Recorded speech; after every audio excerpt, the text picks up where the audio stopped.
இன்றைக்கி முள்ளு முறுக்கு செய்யறதுக்கு தேவையான பொருட்கள் பார்த்தோம்னா கருப்பு எள்ளு, ஜீரகம், ஓமம், தலை ஒரு ஸ்பூன் எடுத்துக்கலாம். பொட்டுக்கல்லையே நல்லா மிக்சியில் திரித்து எடுத்துக்கோங்க, அது ஒரு அரை கப் எடுத்துக்கலாம். அதே போல் கடலை மாவையும் சளிச்சிட்டு அது ஒரு 2 கப்பு எடுத்துக்கலாம்.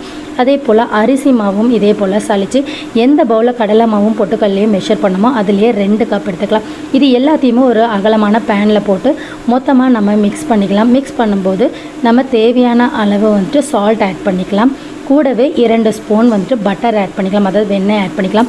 இதை நல்லா நம்ம பெரட்டும் போதே கைப்பிடி அளவு நம்ம நல்லா கெட்டி பதத்துக்கு அந்த முறுக்கு பதத்துக்கு நம்ம வரணும். கூட தண்ணி ஆட் பண்ணிக்கலாம். ஸோ முறுக்கு பதத்துக்கு வந்ததுமே நல்ல ஒரு பேன் வச்சு ஆயில் ஊற்றி எண்ணெய் நல்லா காஞ்சதுமே முறுக்கு பிழிகிற உலக்கில் வச்சு முறுக்கை நல்லா ஒரு அன்ஷேப்பில் எடுத்துக்கலாம்.